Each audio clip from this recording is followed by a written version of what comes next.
आपको नहीं लगता कि अब तो भारत ने भी नॉन स्टेट एक्टर इस्तेमाल करने शुरू कर दिए हैं पाकिस्तान के खिलाफ? ये जो आप जिसकी बात कर रही हैं, अननोन गनमैन जो हैं, ये जो अगले दिन भी लोग मारे गए हैं, उधर लाहौर में एक बंदा मारा गया, क्या नाम है उसका, तांबा के पता नहीं क्या नाम था। सो ये जो है, how do you see this कि अगर कारोबार अब भारत अगर शुरू करना चाहिए या मतलब चीज़ें बेहतर होंगी, तो आपको नहीं लगता कि भारत को ये अननोन गनमैन जो है वो भेजने बंद करने पड़ेंगे? How do you see sir this? पहली बात तो ये है कि भारत भेज रहा है, इस बात का कोई सबूत अभी तक हमें नहीं मिला। 3 साल से कहा जा रहा है कि ये अननोन गनमैन आ रहे हैं और लोगों को मार के जा रहे हैं। 20 के करीब लोग मारे गए 3 साल में, जो रिपोर्ट्स वगैरह या इधर उधर न्यूज पेपर्स में जो आई है। तो 3 साल ये हमारी ये नंबर वन एजेंसी कर क्या रही थी? इनको पता क्यों नहीं लगा? इन्होंने पकड़ा क्यों नहीं? और कोई भी आएगा भारत से आएगा, यहाँ पे लोगों को मारेगा और चला जाएगा। ये भी एक अजीब सी बात है कि हमारी एजेंसी को पता ही नहीं लगता है, वो 3 साल से आके लोगों को मार के जा रहे हैं। दूसरी बात, कौन सा वो बड़े किसी नेक लोगों को मार रहे हैं? वो उन्हीं लोगों को मार रहे हैं ना जिनके नाम ऑलरेडी लिस्ट के अंदर है, जो टेररिस्ट रहे हैं या जिन्होंने किसी भी दूसरी कंट्री में जाके नुकसान किया है। तो यहाँ से तो मेरे ख्याल है एक ऑफिशियल लेटर जाना चाहिए भारत की गवर्नमेंट को, और शुक्रिया अदा करना चाहिए पाकिस्तान को कि भाई ये लोग हमसे तो काबू आ रहे नहीं थे, हम तो इन्हें बनाते रहे, लेकिन अब जब हम इन्हें खत्म करने के लिए कोशिश कर रहे हैं तो हमसे नहीं हो रहा। आप लोग अगर ये काम कर रहे हैं तो आपका बहुत शुक्रिया, लेकिन अगर ये पाकिस्तान ये इल्जाम लगाता है तो फिर पाकिस्तान ये भी बताए ना कि एजेंसी उसको क्या कर रही थी, सो रही थी कि मटर छील रही तो थी। मैडम आप ये कह रही हैं कि अगर भारत ये जो अननोन गनमैन भेज रहा है तो ठीक कर रहा है, वो पाकिस्तानियों को मार रहा है जो? सर ये पाकिस्तानियों को जो मार रहा है ना, मेरा ख्याल से अभी तो किसी ने बताया नहीं कि भारत के ऊपर इल्जाम है, साबित नहीं हुआ है। लेकिन जो कोई भी ये कर रहा है, चाहे वो पाकिस्तान से कर रहा है चाहे वो हिंदुस्तान से कर रहा है, वो बहुत अच्छा काम कर रहा है।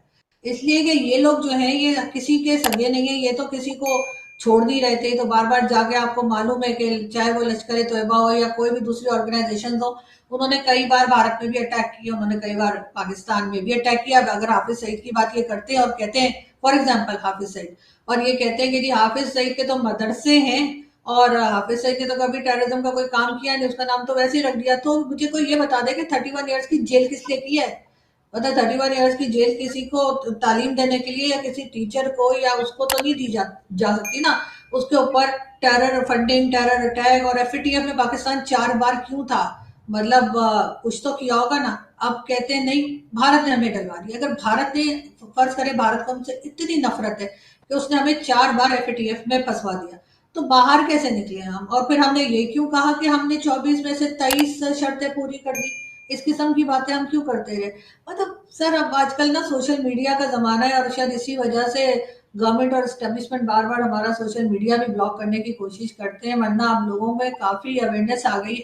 लोग लोग जानते हैं कि क्या बात हुई है और क्या नहीं हुई है।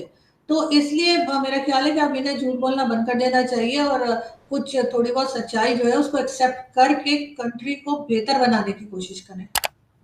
लेकिन मैडम ये जो बात है कि हम किसी और मुल्क को ये कहें कि वो आके हमारे बंदे मार के चला जाए, डू यू थिंक कि ये एक सही अप्रोच होगी, या कि इसमें हुकूमत को खुद सजा देनी चाहिए, बजाय इसके कि कोई और मुल्क उठे, वो सेकंड मुल्क उठे, वो तीसरे मुल्क में जाके उनके बंदे मारे? तो ये ठीक है कि उस मुल्क को खुद सजाएं देनी चाहिए अपने लोगों को, इन केस अगर कोई इम्प्लीकेट है या इस तरह की सिचुएशन? अगेन सर पहली बात तो ये कि जैसे मैंने कहा कि साबित नहीं हुआ है कि दूसरे मुल्क ने भेजा है, ये हम इल्जाम लगा रहे हैं। और बिल्कुल जिस मुल्क में हो रहा है उस मुल्क को खुद सजा देनी चाहिए, अपने अपने यहाँ खुद सफाई करनी चाहिए, बजाय इसके कि किसी दूसरे मुल्क को ये करना पड़ जाए, या वो इस जगह पर चला जाए कि जहां वो इतने तंग हो जाए कि हमारे यहाँ से लोगों ने जा जाकर वहां पे कभी मुंबई अटैक हो रहा है तो कभी पुलवामा हो रहा है तो कभी क्या हो रहा है, इतनी लंबी लिस्ट है। तो वो चीज जो है वो अगर खत्म नहीं होगी और बार बार जाके, तो जाहिर है गवर्नमेंट हो वहां की, किसी भी कंट्री की गवर्नमेंट हो, उसकी भी तो जिम्मेदारी है, कुछ बनती है कि किस तरह से करे। लेकिन फिर भी ये जो अननोन गनमैन वाली स्टोरी चल रही है उस पर भारत के ऊपर इल्जाम है, अभी तक साबित कुछ नहीं किया जा सका है। हाँ ये कह देते हैं कि नहीं भारत से था, भारत से कोई आया।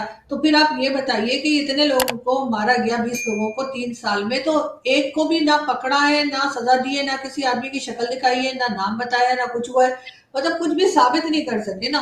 तो अगर साबित नहीं कर सके तो बस इल्जाम के तो तौर मैडम पे ले। वो हमारे जो सेक्रेटरी खारजा हैं, उन्होंने तो इस पे ये कहा था और इस हवाले से कमेंट्स भी किए थे, और कमेंट्स नहीं किए थे, उन्होंने एक प्रेस कॉन्फ्रेंस की थी और उसके बाद उन्होंने सबूत दिए थे। तो आपको नहीं लगता कि वो सबूत काफ़ी है, या कि आप समझती हैं कि और सबूत देने की ज़रूरत नहीं है? सर, सबूत काफी नहीं है। अगर सबूत काफी होते तो यकीनन कोई ना कोई एक्शन हुआ होता है, यकीनन सबूत काफी नहीं हुए होंगे। जब भी तो इसके ऊपर मुसलसल बात हो रही है और उसी जगह, और वो हमारे सबूत जो है वो भी ऐसे ही होते हैं जैसे हम खुद, मतलब जितनी दो नंबरियां हमारे यहाँ होती है शायद ही कहीं होती होगी पाकिस्तान में। लोग, मुझे कोई साहब मिले दुबई में, तो वो कहने लगे, वो पाकिस्तानी थे भी नहीं, वो कहते हैं अगर हम कहीं फंस जाते हैं ना तो हम किसी पाकिस्तानी को कांटेक्ट करते हैं कि कोई दो नंबरी बताओ, हमने यहाँ से निकलना है। तो हमारी तो ये इंप्रेशन है दुनिया में। मतलब अगर किसी ने कोई बेईमानी करनी हो, चोरी करनी हो, कहीं गलत तरीके से बाहर निकलना हो, कुछ करना हो, तो पाकिस्तानियों से पूछ लेते हैं, क्योंकि और कोई कंट्री तो इतनी लायक है नहीं इस तरह की हरकतें करने में। तो हमने जो सबूत दिया वो यकीनन ना काफी होंगी, वरना तो चले भारत ना मानता, बाकी दुनिया तो मानती ना, कोई भी नहीं मान रहा।